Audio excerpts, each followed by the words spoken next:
Welcome to my digital platform Accidental Academician. Today we will discuss about very most important theories in finance, capital structure theory and value of the firm. In this session we will discuss only net income approach and traditional approach, and in next session in part 2 we will discuss about net operating income approach and hypothesis, arbitrage process. Let's start. तो capital structure theories और value of the firm आज का session होगा, और आज हम चर्चा करेंगे कि कैपिटल स्ट्रक्चर थ्योरी क्या होता है, ये कैसे काम करता है, और इसके कौन कौन से मेन थ्योरीज हैं और उसके एजम्पशंस क्या हैं, और कुछ न्यूमेरिकल्स भी हम इसमें न्यूमेरिकल्स के द्वारा कॉन्सेप्ट को क्लैरिटी करने की कोशिश करेंगे। तो कैपिटल स्ट्रक्चर क्या है? As per definition, capital structure is the combination of capital from different sources as follows. मतलब equity share holder fund, preference share capital, long term external fund, not short term fund. तो capital structure क्या मतलब ये होता है कि आप different source का आपका जो फाइनेंस का कॉम्बिनेशन क्या है, इसमें इक्विटी शेयर होल्डर फंड हो सकता है, प्रेफरेंस शेयर कैपिटल हो सकता है, और लॉन्ग टर्म एक्सटर्नल फंड हो सकता है जिसे हम डेट कहते हैं। और कैपिटल स्ट्रक्चर थ्योरीज को यानी कैपिटल स्ट्रक्चर के कॉम्बिनेशन को, पैटर्न को अफेक्टिंग करने वाले कौन कौन से फैक्टर्स हो सकते हैं, तो मुख्य रूप से यहाँ पे 3 फैक्टर्स का हम डिस्कशन करेंगे। जो पहला है control. Capital structure should be designed and such a manner that existing share holders enjoy to hold majority stake. Capital structure इस तरह का से डिजाइन होना चाहिए और इस तरीके से कॉम्बिनेशन होना चाहिए कैपिटल स्ट्रक्चर का, ताकि हमारे जो एग्जिस्टिंग शेयर होल्डर्स हैं वो मेजोरिटी स्टेक को एंटरटेन करें, यानी मेजोरिटी स्टेक्स को होल्ड करें, उनके जो है स्टेक को यानी ऑनरशिप को कोई प्रॉब्लम न हो, यानी ऑनरशिप का डाइल्यूशन न हो। नेक्स्ट है risk. Capital structure should be designed in a such a fashion that financial risk of a company does not increase beyond the tolerable limit। मतलब ये हुआ कि कैपिटल स्ट्रक्चर को हम उस तरीके से डिजाइन करते हैं, उस फैशन में, उस मैनर में हम डिजाइन करते हैं ताकि हमारा रिस्क जो है मिनिमाइज हो। रिस्क जो है टॉलरेबल लिमिट जो है उससे ज़्यादा नहीं होना चाहिए, यानी कैपिटल स्ट्रक्चर हम इस तरीका से रखेंगे, इस तरीका से हम फाइनेंशियल मिक्स बनाएंगे, यानी फाइनेंस मिक्स बनाएंगे, जिससे कि हमारा value of the firm maximum हो और cost of the capital minimum हो। Minimum cost of the capital के साथ में हमारा वैल्यू ऑफ द फर्म जो है मैक्सिमम होना चाहिए। इसका मेन ऑब्जेक्टिव यही है, ये फाइनेंशियल डिसीजन मेकिंग में यूज किया जाता है। थर्ड इसमें अफेक्ट का फैक्टर्स है overall cost of capital remains minimum, यानी ओवरऑल कॉस्ट ऑफ कैपिटल आपका जो है इसमें मिनिमम रहना चाहिए, जो अभी मैंने बताया। मुख्य रूप से कैपिटल स्ट्रक्चर थ्योरी में 2 तरीका के थ्योरीज हम लोग पढ़ते हैं, जिसमें रिलेवेंस थ्योरीज है और इररिलेवेंस थ्योरीज है। आइए देखते हैं रिलेवेंस थ्योरीज में क्या क्या आता है और इररिलेवेंस में क्या क्या आता है। तो रिलेवेंस थ्योरीज में जो है नेट इनकम अप्रोच आता है, ट्रेडिशनल अप्रोच आता है और अप्रोच आता है, यानी मोतिगिलियानी एंड मिलर अप्रोच जो है हाइपोथेसिस है, ये रिलेवेंस थ्योरी में आता है। 1963 में दिया था इन्होंने विथ टैक्स, जो टैक्स को बाद में इन्होंने कंसिडर किया। इररिलेवेंस थ्योरी में क्या आता है? नेट ऑपरेटिंग इनकम अप्रोच और अप्रोच 1958 विदाउट टैक्स। तो रिलेवेंस थ्योरी क्या है? रिलेवेंस थ्योरी का मतलब यह है कि जैसे जैसे हम डेट का यूज करते हैं कैपिटल के स्ट्रक्चर में, वैसे वैसे हमारा value of the firm affect होगा। मतलब capital structure will lead to affect of the value of the firm. मतलब कैपिटल स्ट्रक्चर का जो हमारा फाइनेंशियल मिक्स होगा, हम जैसे जैसे लिवरेज बढ़ाएंगे, लिवरेज का मतलब ये हुआ कि जैसे जैसे हम डेट को इंड्यूस करेंगे अपने कैपिटल स्ट्रक्चर में, फाइनेंशियल मिक्स में, तो क्या होगा कि हमारा value of the firm maximize होगा। तो ये चर्चा करता है, नेट इनकम अप्रोच बताता है और ट्रेडिशनल अप्रोच यहाँ पे बताता है। ये 2 अप्रोच इसकी चर्चा करते हैं। और इररिलेवेंस थ्योरी क्या बताता है? और मोदी एंड मिलर थ्योरी जो है 1963 में आया था, तो उन्होंने जो टैक्स को जब कंसिडर किया तो उन्होंने बताया कि नहीं, जब हम टैक्स का यूज करेंगे, टैक्स को कंसिडर करेंगे, तो वैल्यू ऑफ द फर्म जो है इंक्रीज होगा, यानी कैपिटल स्ट्रक्चर इम्पैक्ट करेगा वैल्यू ऑफ द फर्म को। और 1958 में इन्होंने जो दिया है, जो इररिलेवेंस थ्योरी दिया है, तो इन्होंने टैक्स को कंसिडर नहीं किया था। हालांकि रियली जो होता क्या है कि जब हम डेट का यूज करते हैं तो उसके इंटरेस्ट पे इनकम टैक्स का डिडक्शन मिलता है, तो उसके कारण से क्या होता है कि उसको हम टैक्स शील्ड कहते हैं। तो हमारा डेट जो है चीपर होता है टू इक्विटी सोर्स। तो ये इन्होंने फिर 1958 में बोला कि विदाउट टैक्स हम देखें तो हमारा इररिलेवेंस है कैपिटल स्ट्रक्चर। 1963 में इन्होंने टैक्स को कंसिडर किया तो बोले कि नहीं नहीं रिलेवेंस है। तो ये हमारे अप्रोच हो गए। अब एक एक कर इन अप्रोच को समझेंगे और इस सेशन में मैं 2 अप्रोच को समझने का मुख्यतः कोशिश करूंगा, और बाकी जो है नेट ऑपरेटिंग इनकम अप्रोच और एमएम हाइपोथेसिस, जिसमें आर्बिट्राज का हम प्रोसेस को देखेंगे और बाकी हम चर्चा करेंगे कि एमएम हाइपोथेसिस क्या होता है, ये मॉडल कैसे वर्क करता है और इसके क्या क्या एजम्पशंस हैं। तो उसको हम नेक्स्ट सेशन में पार्ट 2 में देखेंगे। आइए देखते हैं। इसके कुछ सर्टेन एजम्पशंस है। कोई भी हमारा जो थ्योरीज होता है, मॉडल होता है, उसके कुछ एजम्पशंस होते हैं, क्योंकि बिना एजम्पशंस के मॉडल जो है वर्क नहीं करता है। इसका एक सेट ऑफ इन्वायरमेंट होता है। जैसे हम पढ़ते हैं कि इकोनॉमिक्स में डिमांड क्या है, व्हाट इज द डिमांड। तो डिमांड पढ़ते हैं तो उस समय हम उसके कुछ अजम्पशंस पढ़ते हैं, टेस्ट एंड प्रेफरेंस और डिफरेंट कई प्रकार के अजम्पशंस होते हैं, सब्स्टिट्यूट प्रोडक्ट, कॉम्प्लीमेंट्री प्रोडक्ट। तो ये जो हम एजम्पशंस पढ़ते हैं, तो डिमांड का एक एजम्पशंस ये है कि क्या मतलब, जैसे अगर higher the price lower the demand, lower the price higher the demand, if other things remains constant. अगर अन्य बातें समान रहे तो ये बातें होगी, अन्यथा मॉडल काम आपका नहीं करेगा। यानी मॉडल काम तभी करेगा जब इसका एजम्पशंस प्रिवेल करेगा। अगर एजम्पशंस वर्क करना बंद कर देगा तो मॉडल काम करना बंद कर देगा, मॉडल काम नहीं करेगा। तो इनके भी कुछ एजम्पशंस हैं। अब जैसे डिमांड का आप एग्जांपल हम लोग लिए हैं, देख रहे हैं, तो डिमांड में क्या है, ड्रंकर्स हैं। ड्रंकर्स जो व्यक्ति है, अगर उसके लिए शराब का क्या, उसका कोई सेटिस्फेक्शन नहीं है, उसका मतलब अगर उसमें अगर डिमांड कितना भी आप बढ़ा दीजिए तो शराबी को शराब चाहिए ही। सिगरेट पीने वाले, स्मोकिंग जो हैबिचुअल स्मोकर्स हैं, उनको सिगरेट चाहिए। तो यहाँ पे कुछ जो है एक्सेप्शन, सर्टेन एक्सेप्शंस है डिमांड के डिफिनीशन में। तो यहाँ भी कुछ एजम्पशंस है, तो उस एजम्पशंस को हम एक एक करके डिकोड करते हैं। There are 2 kinds of funds used by a firm, debt and equity. Capital structure decision में केवल 2 प्रकार के ही फंड का यूज किया जाएगा, डेट फंड और इक्विटी फंड। तीसरा कुछ नहीं होगा, को नो प्रेफरेंस शेयर। ठीक है। अगला इसका एजम्पशन है कि total asset of the firm are given. आपको टोटल असेट फर्म का पता है, यानी total asset of the firm पहले से दिया गया है। There are no corporate taxes. इनका एजम्पशन है कि there are no corporate taxes prevails in the economy, but in real cases, in practical world, corporate taxes prevails in the economy, and corporation on the corporate profit, corporation or company have to pay taxes on at the rate of certain rate. तो corporate taxes है reality में, लेकिन model में इन्होंने नहीं माना है। There are no retention ratio, यानी कोई रिटेंशन नहीं होगा, जितना प्रॉफिट होगा हम सब डिस्ट्रीब्यूट कर देंगे। कोई प्रॉफिट का पार्ट हम रिटेंशन करके नहीं रखेंगे, यानी रिटेन अर्निंग का यहाँ पे प्रश्न ही नहीं खड़ा होगा। 100% पे आउट रेशियो होगा। हमारा जो डिविडेंड पे आउट रेशियो होगा, जो कमाएंगे हम शेयर होल्डर्स को डिस्ट्रीब्यूट कर देंगे। तो रिटेंशन का बात भी यहाँ पे नहीं है। Firms total financing remains constant.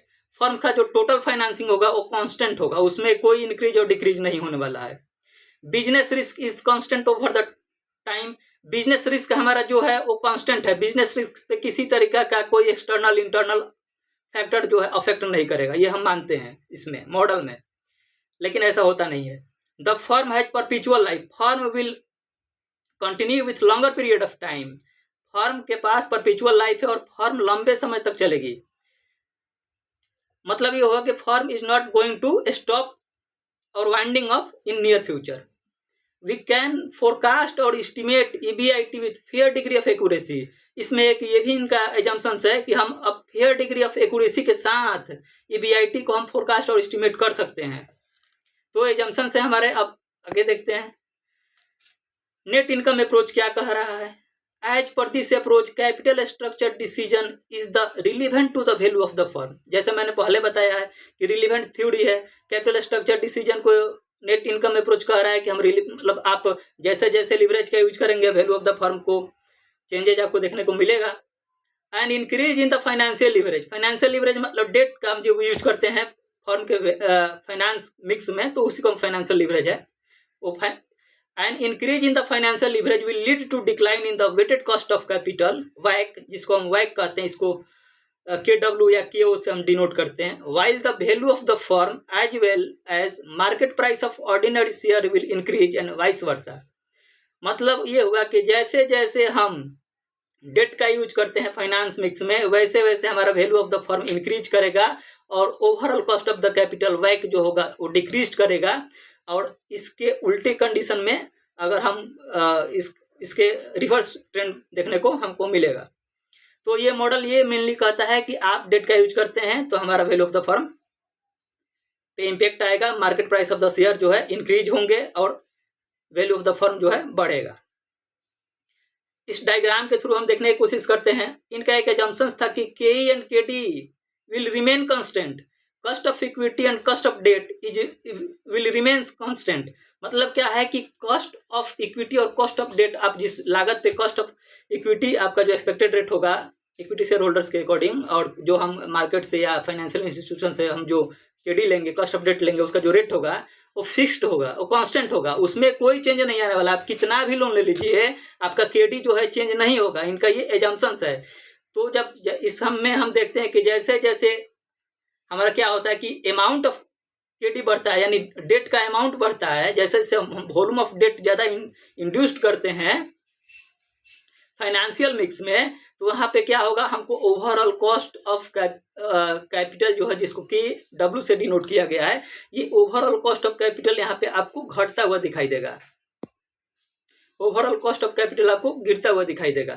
क्यों? इसका रीजन ये है कि KE और KD का जो है रेट जो है कांस्टेंट है, लेकिन हम वॉल्यूम KD का जब रेट कांस्टेंट है, इसका मतलब कि आप एक सर्टेन इंटरेस्ट रेट पे कितना भी मार्केट से लोन ले लीजिए, कोई मतलब नहीं मरेगा, कोई आपको नुकसान नहीं होने वाला है।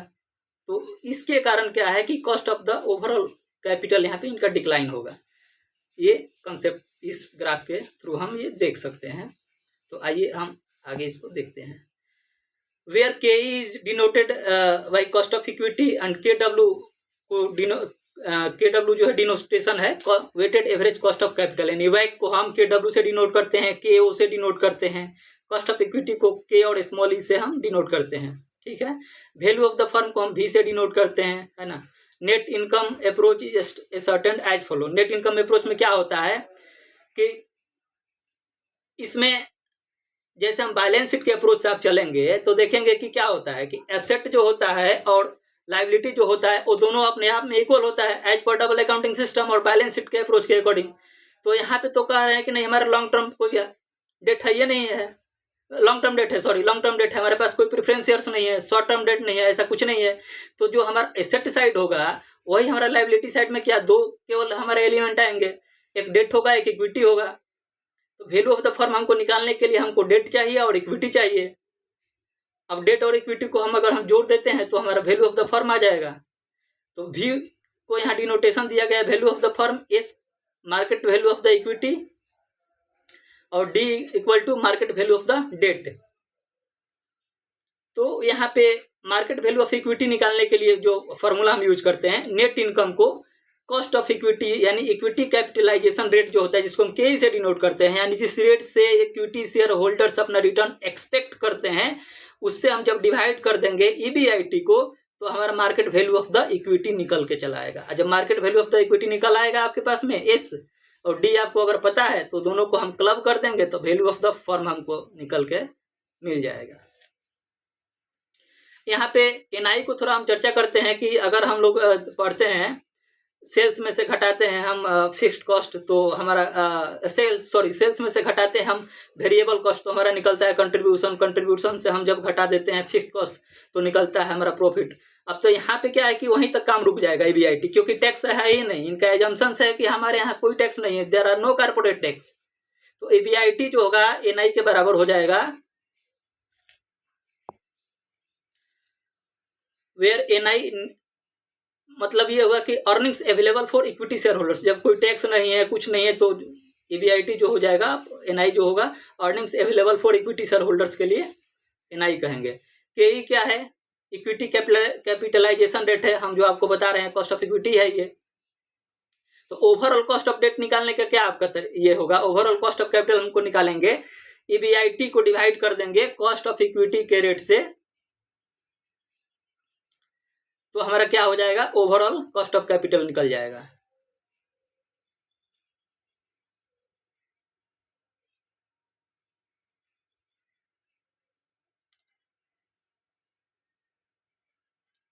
As per this approach, firm can increase in total value of the firm by decreasing overall cost of capital in including more debt finance in the capital structure as leverage।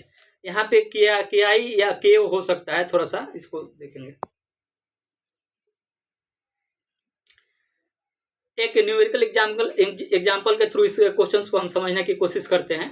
Rupa limited के पास जो EBIT है 5 लाख है, company है 10%, 20 lakh debenture है जिसपे company को 10% interest पे करना होगा। द इक्विटी कैपिटलाइजेशन रेट यानी के जो है 60% है, यानी कॉस्ट ऑफ इक्विटी 60% है। हमको कैलकुलेट करना है, you are required to calculate market value of equity and market value of the firm. ठीक है, तो मार्केट वैल्यू ऑफ इक्विटी निकलेगा तो हमारे पास डेट का वैल्यू है ही, हम मार्केट वैल्यू ऑफ फर्म भी निकाल देंगे इक्विटी और डेट को जोड़ करके। ओवरऑल कॉस्ट ऑफ कैपिटल निकालना है, तो स्टेटमेंट में देखते हैं EBIT मेरे पास 5 लाख का है, इसमें से हम इंटरेस्ट निकालेंगे, less interest and debenture 10% 20 lakh का, तो 2 लाख हो जाएगा। 5 लाख में से 2 लाख यहाँ पे हम घटा देंगे, तो यहाँ पे हमारा NI निकल जाएगा, earnings available for equity holders, NI equal to EBIT, क्योंकि यहाँ पर टैक्स है ही नहीं, इंटरेस्ट को घटा ही दिए, तो 3 लाख हमारा क्या हो जाएगा, EBIT हो जाएगा। इक्विटी कैपिटलाइजेशन रेट दिया है, तो मार्केट वैल्यू ऑफ इक्विटी निकालने का तरीका हम लोग को पता है कि EBIT को डिवाइड कर देंगे कॉस्ट ऑफ इक्विटी से, तो मार्केट वैल्यू ऑफ हमारी इक्विटी जो एस से डिनोट करते हैं वो निकल जाएगी 18,75,000 रुपया, और मार्केट वैल्यू ऑफ डेट हमको दिया ही है 20 लाख, तो value of the firm total निकल जाएगा, value of the firm total निकल जाएगा हमारा इक्विटी और डेट को जोड़ के, तो यहाँ पे कितना हो जाएगा, 38,75,000 हो गया। Overall cost of the capital निकालने का तरीका आपका है कि EBIT को डिवाइड कर देंगे वैल्यू ऑफ द फर्म में, यानी 5 लाख रुपया आप EBIT कमा रहे हैं कितने वैल्यू से, कितने कैपिटल एम्प्लॉयड से, टोटल 38,75,000 से, तो वही आपका जो रेट आया ये ओवरऑल कॉस्ट ऑफ कैपिटल हुआ, जिसको हम WACC कहते हैं, WACC कहते हैं, KO से डिनोट करते हैं। आइए अब हम देखते हैं ट्रेडिशनल अप्रोच को। As per this approach result of financial leverage up to some point cost of capital comes down and value of the firm increases and beyond that point reverse trend emerges. ये क्या कह रहा है कि आपका cost of capital change होगा, आपका जो है value of the firm change होगा डेट को इंड्यूस करने से, कॉस्ट ऑफ कैपिटल कम होगा डेट को इंड्यूस करने से, लेकिन एक सर्टेन पॉइंट तक ही कम होगा, जिसको हम ऑप्टिमल कैपिटल स्ट्रक्चर बोलेंगे। एक सर्टेन पॉइंट तक कम होगा और उस पॉइंट के बाद में स्पीडली बढ़ना चालू हो जाएगा कॉस्ट ऑफ कैपिटल। क्यों चालू होगा, क्योंकि जैसे जैसे हम इसमें डेट को इंट्रोड्यूस करेंगे वैसे वैसे क्या होगा कि हमारे जो इक्विटी शेयर होल्डर्स होंगे वो रिस्क फील करेंगे, और रिस्क के कारण वो उनका एक्सपेक्टेड रिटर्न बढ़ता जाएगा, वो एक्सपेक्टेड रिटर्न ज़्यादा एक्सपेक्ट करेंगे और डिमांड करेंगे। तो ऐसे कंडीशन में क्या होगा कि हमारा ओवरऑल कॉस्ट ऑफ कैपिटल जो WACC होगा, जो KO होगा, वो बढ़ जाएगा। तो ये जो है एक बिहेवियरल जस्टिफिकेशन है मोदिग्लियानी मिलर अप्रोच के बीच में और NOI के बीच में। NOI और मोदिग्लियानी मिलर अप्रोच के बीच में ये जो है मॉडल है, ट्रेडिशनल मॉडल है, वो लाई करता है, फॉल करता है। ये एक बिहेवियरल जस्टिफिकेशन देता है कि आपका वैल्यू ऑफ द फर्म बढ़ेगा, ठीक है, लेकिन कॉस्ट ऑफ द कैपिटल जो है एक सर्टेन पॉइंट तक जाकर के आपका कम होगा, और उस पॉइंट के बाद में क्या होगा कि cost of the capital speedily rise करना शुरू हो जाएगा। क्यों, क्योंकि यहाँ पे क्या होगा कि आप यहाँ पे इजम्पशन, पहले वाला में जो इजम्पशन था NI अप्रोच में, उसमें क्या था कि आप कितना भी डेट ले लीजिए, आपका कांस्टेंट है रेट ऑफ द डेट, आपको इंटरेस्ट उसी रेट से देना पड़ेगा। इसमें क्या है कि जैसे जैसे एक सर्टेन पॉइंट के बाद में आपका जो है KT बढ़ जाएगा, यानी हम जो जिस रेट से फाइनेंशियल मार्केट से या इंस्टीट्यूशन से किसी से जो भी हम KD की व्यवस्था करेंगे, वो एक सर्टेन पॉइंट के बाद में रेट जो है चेंज हो जाएगा, और रेट चेंज होने के बाद में क्या होगा कि ओवरऑल कॉस्ट ऑफ कैपिटल बढ़ेगा। तो cost of capital is dependent on capital structure but extent of a certain point, लेकिन कुछ पॉइंट तक ही, there is optimal capital structure, एक ऑप्टिमल इनका कैपिटल स्ट्रक्चर है which minimize the cost of capital, वहां तक कॉस्ट ऑफ कैपिटल मिनिमाइज होगा, उसके बाद नहीं होगा। Under this approach the rate of interest on debt remain constant for a certain period, मैंने बोला था अभी, इस अप्रोच के अकॉर्डिंग एक सर्टेन पीरियड तक आपका रेट ऑफ डेट जो होगा वो कांस्टेंट होगा। And after that with an increase in leverage, अब जैसे जैसे लीवरेज बढ़ाएंगे डेट बढ़ाएंगे it starts increases, cost of जो केडी होगा वो बढ़ना चालू कर देगा। The expected rate by equity share holder remains constant but when including leverage, एक समय तक इक्विटी का कांस्टेंट आएगा एक पॉइंट तक, लेकिन जैसे जैसे आप डेट बढ़ाना चालू करेंगे, डेट की मात्रा मतलब फाइनेंस मिक्स में बढ़ाना चालू करेंगे, आपको देखने को मिलेगा कि ओवरऑल वैक बढ़ना चालू कर देगा, और क्योंकि केई बढ़ना चालू हो जाएगा।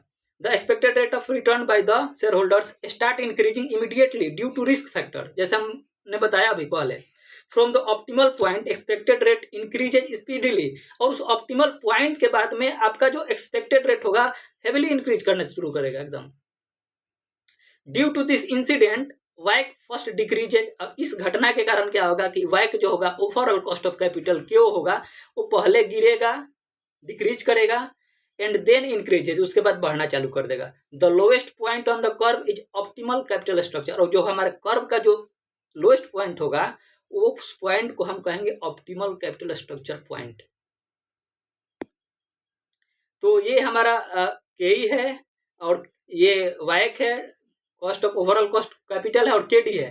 तो हम देखते हैं यहाँ पे कि जैसे जैसे केडी बढ़ते जा रहा है वैसे वैसे मतलब क्या हो गया कि केई बढ़ना चालू कर दिया है। यहाँ पे ये हमारा क्या है कि लोएस्ट पॉइंट है, और इसी पॉइंट की हम चर्चा कर रहे हैं। इसी पॉइंट में हमारा क्या होगा कि ऑप्टिमल कॉस्ट ऑफ कैपिटल क्या होगा, यहाँ पे एकदम मिनिमम होगा, यहाँ पे सही होगा, इस पॉइंट के बाद में बढ़ना चालू करेगा। इसका मेन पॉइंट क्या है कि judicious use of both debt and equity in the capital structure, आप यूज कीजिए लेकिन क्या है बुद्धिमानी से यूज कीजिए, जुडिशियस यूज करेंगे डेट और इक्विटी का इन द कैपिटल स्ट्रक्चर में। ये मतलब ट्रेडिशनल अप्रोच कहता है, जहां भी आपको अगर कीवर्ड मिले judicious use of both debt and equity in the capital structure, चाहे यूजीसी नेट का एग्जाम हो, पीजीटी का एग्जाम हो, कोई भी एग्जामिनेशन हो, वहां पे आप तुरंत समझ जाइएगा कि ट्रेडिशनल अप्रोच की बात हो रही है। At the point of capital structure the overall cost of capital will be minimum, और ओवरऑल कॉस्ट ऑफ कैपिटल क्या होगा, मिनिमम होगा, and the value of the firm will be maximum, और फर्म का वैल्यू क्या होगा, मैक्सिमम होगा। Capital structure यही तो कह रहा है कि जैसे जैसे कॉस्ट ऑफ का मिनिमम होगा वैल्यू ऑफ द फर्म बढ़ेगा। The model provides behavioural justification between MM and net operating income approach. यह जो मॉडल है एक पुल का काम करता है, एक ब्रिज बताता है ये कि ये जो है बीच का है, एमएम के और नेट ऑपरेटिंग इनकम के बीच का एक बिहेवियरल जस्टिफिकेशन देता है। आइए एक क्वेश्चन के थ्रू इसको हम देखते हैं। इंदिरा लिमिटेड है EBIT of 1 lakh, the company makes use of both the debt and equity capital, firm has 10% debenture of 5 lakh and firm's equity capitalization rate यानी के जो है हमारा 15% है। We are required to compute total value of the firm overall cost of the capital. तो total value of the firm के लिए हमको पता है, आपको पता है कि क्या क्या चाहिए, इक्विटी का चाहिए और डेट का चाहिए। तो ईबीआईटी हमारे पास दिया हुआ है 1 लाख, इसमें से हम इंटरेस्ट घटा देंगे। हम जो 5 लाख डिवेंचर है 10% इंटरेस्ट है, कितना होगा, 50,000 हो जाएगा। तो हमारा earnings available for equity share holders कितना आ जाएगा, 50,000 आ जाएगा। अब इसको हम इक्विटी कैपिटलाइजेशन रेट से डिवाइड करेंगे तो वैल्यू ऑफ इक्विटी निकल जाएगा। 50,000 को हम 15% से यानी इसको 0.15 से डिवाइड करेंगे तो टोटल वैल्यू ऑफ इक्विटी हमारे हाथ में आ जाएगा कि इक्विटी का वैल्यू क्या है, 3,33,333 आ जाएगा। तो value of D is given, अगर हमारे पास 5 लाख रुपया डेट का दिया है तो total value of the firm हम जानते हैं कि डेट का वैल्यू और इक्विटी का वैल्यू को क्लब करेंगे यहाँ पे, तो 8,33,333 हमारा वैल्यू आ जाएगा, जो हमारा वैल्यू ऑफ द फर्म होगा। ओवरऑल कॉस्ट ऑफ कैपिटल क्या है, ओवरऑल कॉस्ट ऑफ कैपिटल निकालने के लिए हम के की रेट से और प्रोपोर्शनली हमारा जो इक्विटी है के and proportion of equity into plus K D and proportion of debt को जोड़ करके हम ओवरऑल वैक निकालते हैं। तो हमारा जो के कितना है 0.15 है और टोटल फर्म का कितना वैल्यू है 3 लाख, इक्विटी कितना है 3,33,333, कितने में प्रोपोर्शन निकालने के लिए देखा गया है 8,33,333 में। फिर से हमारा डेट का रेट क्या है 0.10 यानी 10%, और यहाँ पे डेट गिवन है कितना 5 लाख रुपया गिवन है, और ओवरऑल हमारा फर्म का वैल्यू क्या है 8,33,333 जिसमें 5 लाख डेट है, यानी हम प्रोपोर्शनेट निकालने के लिए किया गया है। तो इसको जब हम कैलकुलेट करेंगे तो हमारा जो रेशियो निकल कर आएगा, केओ निकल कर आएगा, उसी को आप EBIT कह लीजिए। EBIT को भी से हम डिवाइड कर देंगे वैल्यू ऑफ द फर्म से, तो हमारा केओ आ जाएगा। तो EBIT को वैल्यू ऑफ द फर्म से हम डिवाइड कर देंगे तो हमारा केओ आ जाएगा। तो हमारा केओ यहाँ पे होगा 12%, यानी EBIT कितना हो गया, 1 लाख रुपया। और 1 लाख रुपया को वैल्यू ऑफ द फर्म से आप डिवाइड कर दिए तो हमारा कॉस्ट ऑफ कैपिटल निकल गया। यानी 1 लाख रुपया आप कमा रहे हैं कितने पैसा से, कितना कैपिटल एम्प्लॉयड से, 8,33,333 रुपया से। Determine the optimal capital structure of A company from the following information. जैसे हमने बताया कि ट्रेडिशनल कैपिटल स्ट्रक्चर में एक ऑप्टिमल पॉइंट आएगा, तो ऑप्टिमल पॉइंट को डिटरमाइन करने के लिए इस क्वेश्चन को हम देखेंगे। यहाँ पे कुछ ऑप्शंस फाइनेंस मिक्स दिया गया है, जिसमें केडी का परसेंटेज क्या होगा, केई का परसेंटेज क्या होगा, और उनका जो है परसेंटेज का ये क्या होगा। तो यहाँ पे ये केडी है 11% केई है 13%, और यहाँ पे जो है फुल इक्विटी फॉर्म है ये, यहाँ पे कोई डेट नहीं है। यहाँ पे डेट का जो है 0.1 है, यहाँ पे डेट है 0.2 है, यहाँ पे 3 है, यहाँ पे 0.4 है। तो ऐसे करके इसको हम निकालेंगे। तो पढ़िए इसको नोट में, the ratio given in question is not debt to equity ratio, the rather it is debt to total value ratio. ठीक है, तो केओ निकालने का फॉर्मूला क्या है, K D cost of debt into amount of debt plus K E cost of debt into cost of amount of equity. Total equity कितनी है proportionate में, और टोटल डी प्लस एस क्या है, ये तो भी है, वैल्यू ऑफ द फर्म है। आइए इसको देखते हैं। In this question, total weightage is equal to 1 in all cases, hence the need not divide by। KO क्या है, अगर यहाँ पे देख लीजिए कि 11% KD है, तो 11% इंटू 0 और 13% इंटू 1, यानी क्या है कि यहाँ पे डेट नहीं है, डेट नहीं है, तो इस फर्म में डेट को हमारा कोई वेटेज नहीं लेंगे। 0.1 हमारा इक्विटी है, तो इक्विटी का यहाँ पे हम वेटेज ले लेंगे। वैसे ही यहाँ पे निकाला गया है 11.6 कॉस्ट ऑफ डेट है, और डेट का हमारा प्रोपोर्शन कितना है, 0.2 है। तो 11.6 इंटू 0.2 प्लस 14% हमारा कॉस्ट ऑफ इक्विटी है, तो 14 में गुना कर देंगे।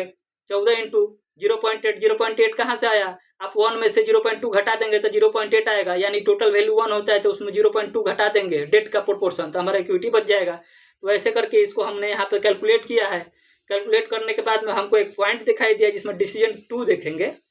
ये यहाँ पे सबसे लोएस्ट कॉस्ट ऑफ कैपिटल क्या है, 12.80, यानी 12.80% का जो हमारा यहाँ पे दिख रहा है टेबल में, तो ये हमारा लोएस्ट कॉस्ट ऑफ कैपिटल है, यानी यही वाइक है। यानी एक ऐसा कॉम्बिनेशन है जहाँ पे हमारा ओवरऑल कॉस्ट ऑफ कैपिटल कम है, और इसके बाद में देखिए आप स्लाइटली बढ़ना चालू कर देता है। स्लाइटली देखिए 12.80 के बाद में कॉस्ट ऑफ कैपिटल बढ़ना चालू कर दिया है, आप इसको देख सकते हैं। तो ये रहा आज का हमारा सेशन, और अगले हम सेशन में मिलेंगे अपने नेट ऑपरेटिंग इनकम अप्रोच के साथ में, और मोदिग्लियानी एंड मिलर अप्रोच के साथ में MM हाइपोथेसिस को देखेंगे, नेट ऑपरेटिंग इनकम अप्रोच को देखेंगे वो क्या कह रहा है। तो आज मुझे सुनने के लिए बहुत बहुत धन्यवाद, and this is all from my side, and thank you for patience listening। एक यहाँ पे हम देखते हैं, एक इम्प्रूवमेंट है कुछ, तो देख लेते हैं।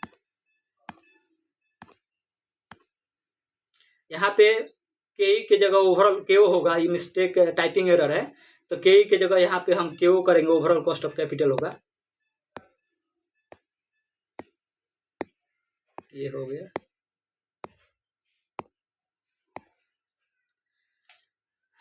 This is all from my side, and thank you so much for patience listening। We will meet with next session with traditional with net operating income approach and MM hypothesis approach।